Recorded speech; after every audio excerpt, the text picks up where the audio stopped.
Welcome to the Think Generational Wealth Podcast, episode number 80. And I am your host, Amir Estimo. Thank you very much for tuning in for today's episode. I always like to start each episode with gratitude and appreciation. First of all, I'd like to say I appreciate everyone that takes the time to listen to this podcast. You could be doing anything in this world, but the fact that you're listening to this podcast is much appreciated.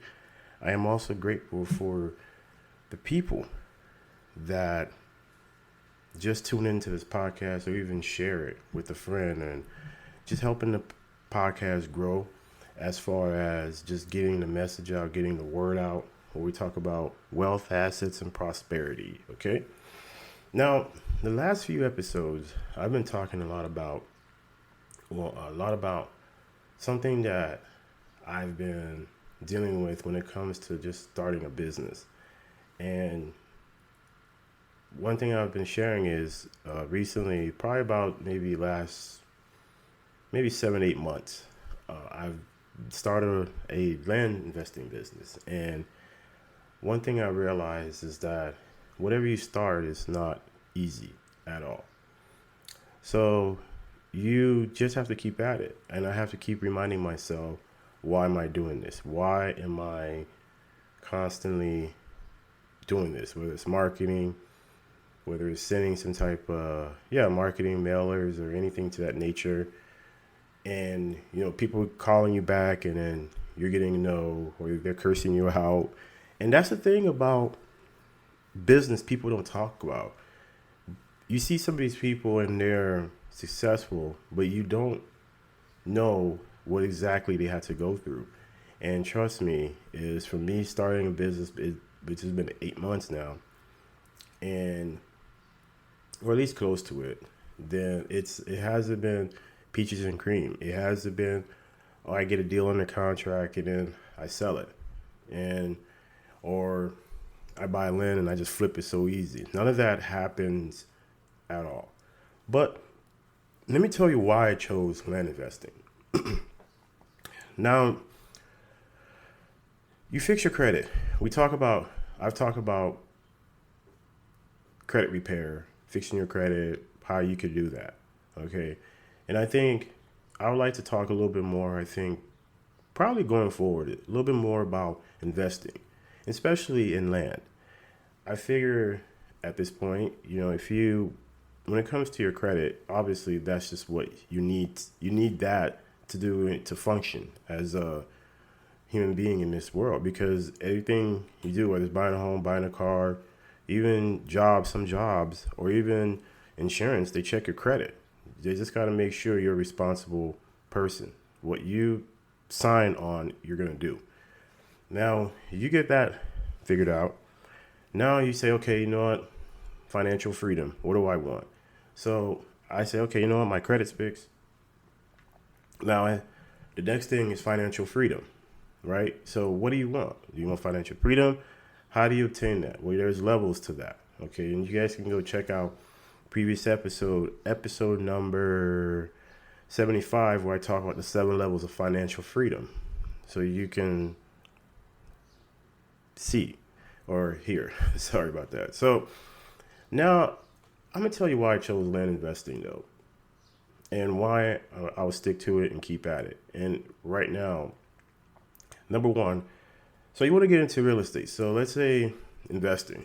So real estate is a sort of investing, but real estate you have to have certain skill sets when it comes to getting into real estate. Now, I'm not saying I'm an expert at this, but this is what my experience in previous real estate I've done. And also, these are being surrounded by people who've shared their experiences with me too when it comes to real estate. So now you could do stock investing, you can do crypto, NFT. NFT is the new thing now, and I probably won't talk too much about NFT on this podcast because I don't know much about it, and it just seems like something I just haven't been comfortable enough to even learn yet. So probably won't talk that. We've talked about crypto. So if you want to learn about crypto investing, you can go to, I think it's episode Dr. Hans, which I shared episode 60, which is episode 60 with Dr. Hans, and then also episode 56. So if you're there were two episodes where he talks about crypto and Bitcoin. So you can check those episodes out to see if you want to gain your knowledge. Now, and I don't talk too much about NFTs because I just don't know much about it. But real estate, I've talked about real estate in previous episodes. And if you want to listen to how you can make big profits in land investing, listen to episode 64. Also, how you can get started in land investing, which is episode 65. So you could check out those two episodes if you want to learn more, because I'm not going to touch too much into that. Also, if you want to find out about real estate, and then I mentioned previous episode 33, where I talk about there's 4 ways to get into real estate investing and build generational wealth. So you can check out any of those episodes for references if you want to learn a little bit more. Now, the reason you can get a real estate, one, you can get into multifamily investing, which is apartments. You could be what they call a syndicator, or you can be just a passive investor. So if you're a syndicator, you're the one who's putting the deal together. You're the one who's talking to contractors. You're the one who's coming up with a business plan. All that's all on you. If you want to get into apartment investing, then if you want to be a passive investor, generally you get into what they call into a deal. You put your money into it, and then there's some sort of return at the end of when the project is completed. So this is more high level stuff, but I'm just giving you an idea. You can do it that way. Number one, you can get into fix and flip, which is you find a property that needs to be repaired, and you buy the property. You can actually use what they call a hard money lender, so which is not using your own money. You can use a private lender, which is someone you may know, like a friend or family member, or you can always just put up your own money too. But the way really to grow wealth is using other people's money, OPM. Because eventually what's going to happen is, especially if you get into real estate, if you don't have other ways to leverage cash, you're going to run out of cash, and it's going to be hard for you to be able to grow your business. Okay? So always think of reason is you want to be able to use other people's money. You can use credit. You can use, like I said, those other two I mentioned before. You can use any of those. You can use your credit. I believe it or not, you can use your credit to even leverage that to get into real estate. Now, if you have that. Now you have your fix and flip. Going back to that, fix and flip, and that's where you find a property and you fix it up. Then you put it on the market. You sell it at full price. You find a seller. So you could probably get into a property, let's say at 100K. Now the property may need, let's say, another 100, maybe 50K of work. So now you're all in for 150. But if you sell the property, you make all these fixing that needs to be done. Let's say you sell the property for $350,000. Now you just made a $200,000 extra. But that's not including yet holding costs. That's not including also let's say if you use a hard money lender, there's things you got to pay. You got to pay them. So that's not including that. So all in, the final is going to definitely be less than that, especially if you're the one who's paying for closing costs and realtor fees and all that. But the problem I did not like about that model was because now you're dealing with contractors constantly, and you have a time frame. So if you get this property under contract, you only have so much time where you really have to sell that property. Otherwise, it becomes costing you more. So especially now with the way the market is, it is very hard for fix and flippers right now because the market is so high. So right now you're in what we call, this is a seller's market. If I understand, it's a seller's market now. Because it's just, or buyer's market. So you have your seller's market where people are selling their properties and then people are buying. And then you have a buyer's market where you're getting probably properties more under cheaper, which is what happened in 2008. Once the market crashed, it was a buyer's market because buyers are actually getting properties for like dirt cheap. But now it's not like that anymore. We're in a seller's market. Okay. So I didn't like that model because I'm like, I don't want to deal with contractors. I don't want to deal with people. And let's say you run out of money and on a project is at halt. It's just so much headache. And what you see on HGTV is nothing near what happens behind the scenes. And it looks good on the HGTV, but in reality, that's not how it happens out. It's more to it. I didn't like that model. Apartments, I'm not a big fan of either, but it's a way you can get into real estate is because we look at now, let's say apartments rely a lot about growth. So if there's people moving to a certain area, or let's say an Amazon or Tesla or some type of big corporation is going there or built there or moving there, you get a lot of that, the apartments. Well, people, they'll build apartments around that area because that's when it's very valuable.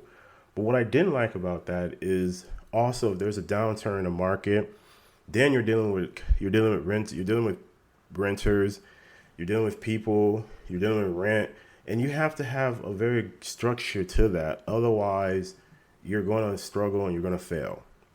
So that was apartments, and then fix and flipping, and then wholesaling real estate. Now you can get into that by finding a property, a distressed property, and then taking that property, put it under contract between you and the seller. Then you can take that contract, which is the assignment, and assign it to a buyer for a fee. And sometimes that happens anywhere between 10 to 15,000, just depending on the property and depending on the buyer also.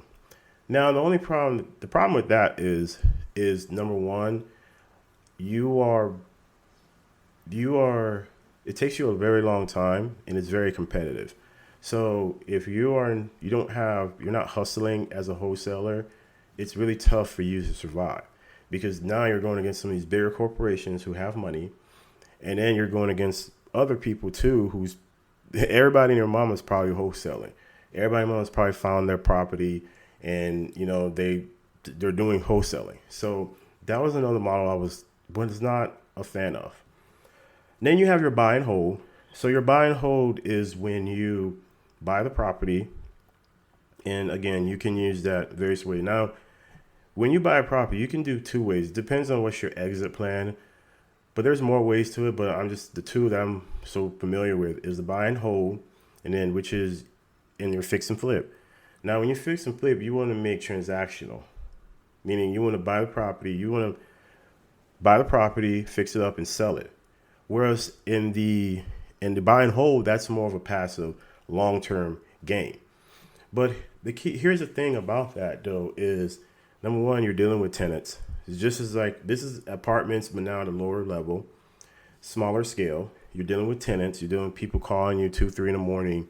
Oh, my toilet broke, and hey, you need to come and fix it. I'm out of hot water. That's all on you. So, and on top of that, the money you make from buy and hold I don't think is that much and then the hassle you have to deal with. For example, you may buy a property and you still have a mortgage on it. The tenant, yeah, they're paying your mortgage, but at the end of the day, it's your mortgage. So if you don't have no tenants in there, guess what? It's on you. So that's why I was like, no. And then from past experience, my dad had a duplex. He wanted to get into real estate, but he didn't have the understanding of what it was to be you have tenants and you're the one who's the owner, right? So I remember one time we had this tenant that my dad rented to, and she just basically was very, we could say, very needy, always needing something fixed. And when it came time to pay up, she didn't have the money or didn't have enough of it. And the thing that is depending on the state you live, you may have a state where it's more friendly towards tenants. And then you may have a state where it's more friendlier towards the owners. So the people who actually own the property, the landlords. So good thing for me, where I currently reside, I'm in a landlord state. But where I used to previously reside in Florida, that was more tenant friendly. So it was harder for you to kick tenants out. So I didn't like that also.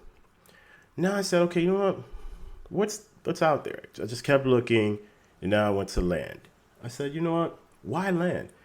And I think I read this article or a story a while back ago, how this family, they own some land, and then one of these corporations wanted to build. A real estate developer came and wanted to develop.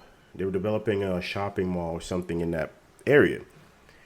Now the people who owned the land, it was passed down from two generations. Meaning the grandfather had it, now it's the dad who has it.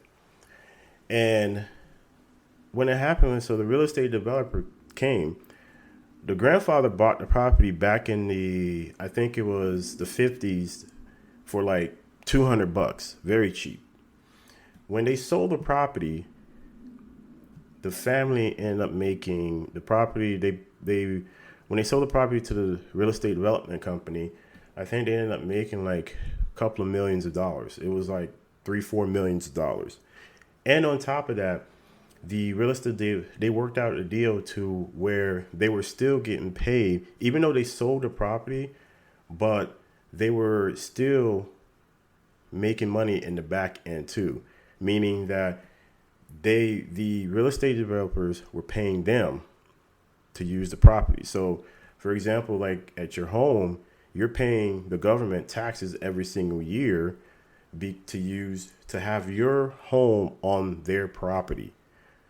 When I saw with the county, even after that, and then on top, I think when I became a homeowner, and what I realized was, I was like, man, the county is really smart. They're over here.